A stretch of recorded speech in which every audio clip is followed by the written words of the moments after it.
Hello everyone, and welcome to my Days of Our Lives official channel. I hope everyone is having a wonderful day. Before we begin, please hit the subscribe button and give this video a thumbs up. Rafe questions Harris about the firing trip and Wendy wondered how long they had been locked up in the storehouse. Tripp suspected it had been a day or two, but Wendy felt it had been much longer. She asked Tripp if the walls were closing in. She began hyperventilating, and her hands shook. A concerned Tripp instructed her to concentrate on him and breathe sluggishly. Wendy stabilized, and Tripp said he believed she had endured a fear attack. Tripp said he was not going anywhere, and Wendy joked that he did not have important of a choice. To distract herself, Wendy opened up to Tripp about how her family had moved from Hong Kong to India and about how she had acted like a pixie as a sprat and made a skateboarder friend. Tripp dithered to talk about his own nonage because he believed it was too sad. Rather, he entertained Wendy with funny stories from his Med Academy days, including the times a case had swallowed eardrops and an senior case had hit on him. Wendy appreciated how Tripp was trying to stay strong for her, indeed though she knew he was spooked. He corrected her that he felt more angry, but he believed they would be okay if they stayed positive. While they strategized about getting free, Goldman entered the room. She demanded Tripp make a videotape following a script. Goldman hovered that if Tripp refused or tried to shoot a retired communication, she'd kill Wendy, so Tripp reluctantly agreed. Everett and Stephanie awaited for Marlena in a sanitarium room. Everett commended that while he was feeling better and lower dizzy, he was spooked.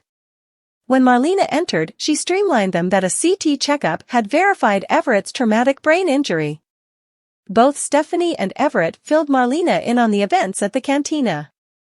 When Marlena asked how Everett had replied to Jada's allegations, he said that while her combative manner had upset him, he would also felt sorry for her. Everett informed Marlena that Jada had fingerprinted him and verified he was Robert Stein.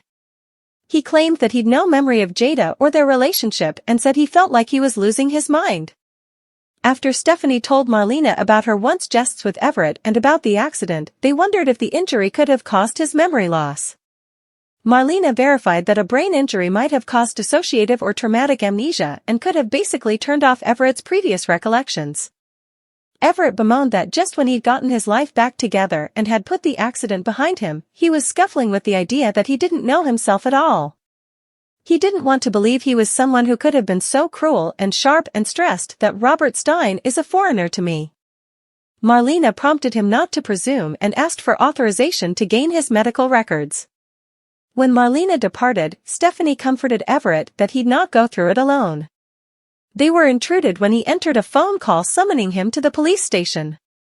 Marlena ran into Kayla, who told her that Harris had surfaced from his coma. Their talk turned to Everett, and Kayla asked what Marlena allowed.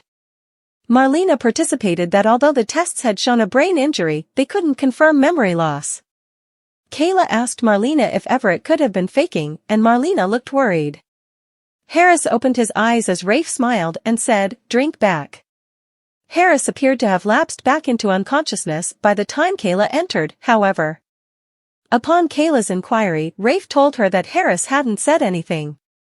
When Kayla tried to rouse him, Harris woke up again. He incontinently asked where he was and what had happened. After Rafe told Harris that he'd been shot, Harris wanted to know if they had gotten Clyde. Rafe said they had gotten close, but still hadn't succeeded.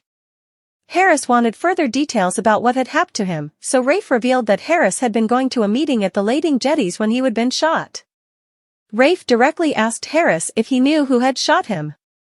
A happy Ava called Harris awakening an answer to her prayers.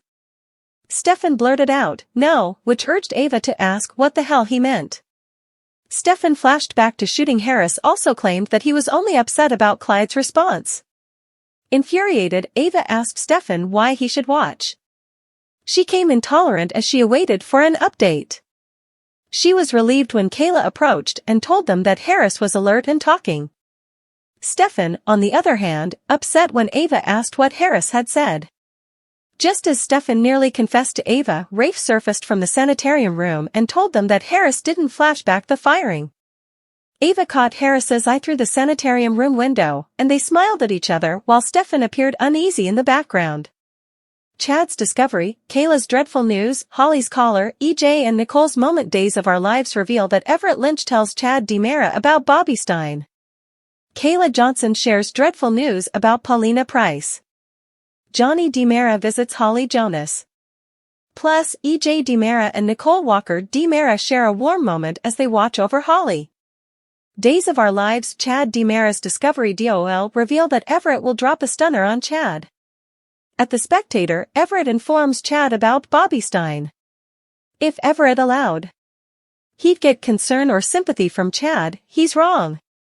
In a daily exercise clip, Chad blows up at Everett. Chad rants about not indeed knowing who Everett is. That's when the camera zooms to Everett, who's flashing a half-boo. DOL spoilers, Kayla Johnson's stunner on Tuesday, February 27th, Kayla will drop a stunner on Chanel Dupree and Abe Carver. The news is dropped while Paulina is resting, so it's presumably about her medical condition. Not only did Paulina have surgery for thyroid cancer, but she also had a heart attack following the operation. Days of Our Lives, Chad's discovery, Kayla's dreadful news, Holly's caller, EJ and Nicole's moment. In a daily exercise clip, Lonnie Price Grant heartbreaks to Abe about Paulina.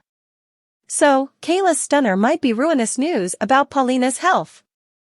Days of Our Lives, EJ DiMera and Nicole Walker DiMera's moment. Days of Our Lives reveal that EJ and Nicole will partake a warm moment. While looking over an unconscious Holly, EJ and Nicole bond. While Nicole appreciates everything EJ is doing, she just wants her little girl to wake up. DOL, it's also teased that Johnny will pay a visit to Holly. It's verified that Holly wakes up beforehand this week, but it's assumed it's after Johnny's visit. When Holly wakes up, the drama and riddle will be over, however. Holly will wake up and claim to have no memory of taking medicines. Judging by the shamefaced look on Holly's face and her avoiding Nicole's eyes, she's likely lying to cover herself. What does this mean for Tate Black's future, however? With Tate counting on Holly to clear him, the memory lapse could ruin the teenage boy's life ever. Which plot are you looking forward to seeing the most on Tuesday, February 27th? Partake your studies in the comment section below. Flashback to keep watching The Cleaner on Peacock to find out what happens coming. Salem's atmosphere crackles with pressure as the city inclusively holds its breath, awaiting answers about the shocking firing that has transferred ripples through its tightly knit community. In a dramatic turn of events, residers direct their questions exactly at Harris, the enigmatic figure at the center of the mysterious incident. The shocking paragraph unfolds as Salem becomes a seedbed of enterprise and conspiracy, with curious minds eager to unravel the verity behind the unsettling event. Gathered in a charged City Hall meeting, Salem's denizens defy Harris, demanding clarity and translucency about the circumstances girding the firing. The air is thick with expectation as questions pierce through the silence, probing the motives, the identity of the bushwhacker, and the implicit connections that weave this perplexing shade. The Cleaner piece's kidney thrives on suspension, and the shocking paragraph amplifies the conspiracy, leaving observers on the edge of their seats as the city seeks to untangle the web of secrets veiled in murk. Harris, a figure with an air of riddle, becomes the focal point of scrutiny, facing an rush of inquiries that peel back the layers of nebulosity. The shocked residers of Salem, fueled by a collaborative thirst for justice and verity, are determined to pierce through the riddle girding the firing. As the shocking paragraph unfolds, Harris finds himself at the center of a storm, forced to navigate the intricate cotillion of illusion and disclosure that characterizes Salem's partiality for dramatic liar. The questions posed to Harris serve as a narrative linchpin, propelling the plot forward and setting the stage for exposures that have the eventuality to reshape the dynamics of the city. Salem, an exemplification of mortal feelings and schemes, becomes a gauntlet where the fate of the firing unravels, leaving the residers and observers likewise scuffling with the query that hangs in the air.